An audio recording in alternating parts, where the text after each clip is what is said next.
Hey, what's going on YouTube? My name's Gray, you're watching Consoletronix, where today in my video games showcase series, I will be wading through the nostalgia of the most radical of decades, as I bring to you my 90s cartoons video games showcase. And while there are many who would say the 80s were the best when it came to animation, these people are wrong. You can stuff your half-hour toy commercials, because in the cartoons of the 90s, the emphasis was on what mattered most. The characters.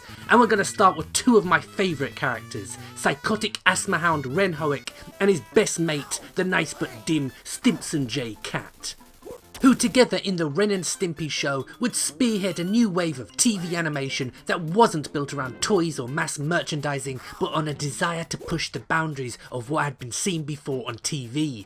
Sadly, the show's greatest strength is also what ultimately condemned it to nothing more than cult status today. Its offbeat and surreal nature, coupled with its blatant disregard for the familiar tropes that were now ingrained in the psyche of generations raised on the shows from the golden age of American animation.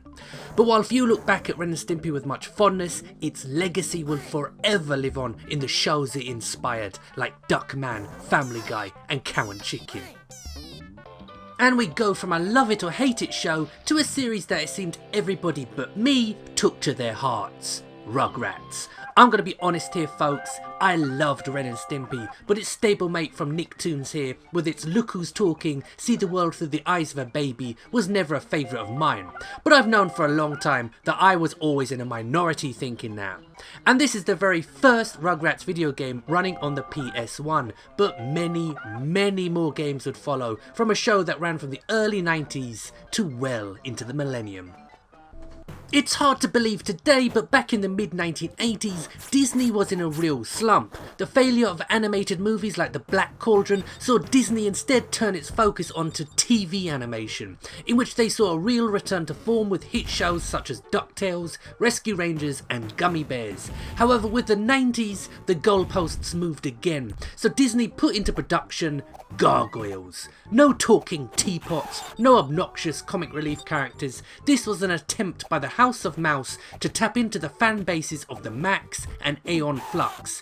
Unfortunately, Gargoyles went off the rails with its final few seasons, but at least we got this Mega Drive exclusive to tide us over until the inevitable reimagining of the franchise.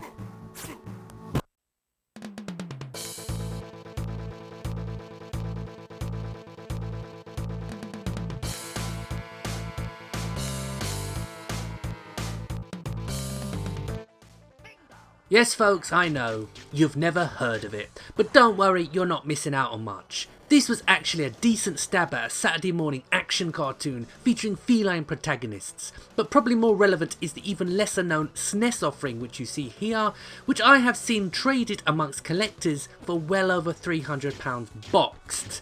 I'm playing this on an emulator and it cost me fuck all. Truly, fools and their money are soon parted.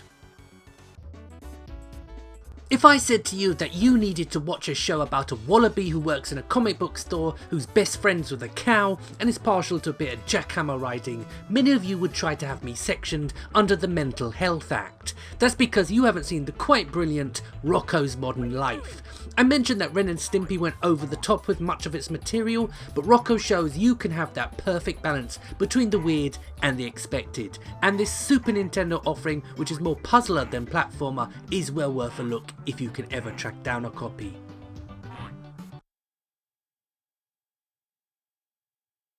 You know, I remember watching the very first episode of Matt Stone's and Trey Parker's South Park and thinking it was good, but I couldn't see how it could maintain what was in effect a single gag: kids swearing. I am very pleased to report, however, that as of 2016, this show is going from strength to strength. More consistently funny than The Simpsons, more daring than Family Guy, South Park may well be the best animated show to come out of the 1990s.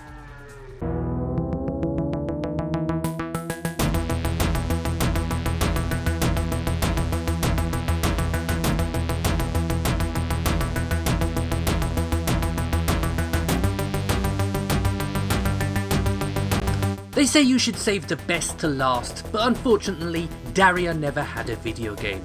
or at least one worth playing. So you guys are going to have to settle for Batman the Animated Series, quite possibly the best depiction of Bruce Wayne's alter ego outside of the comics. And don't give me that Batman vs Superman nonsense, that trailer was pure trash and you know it.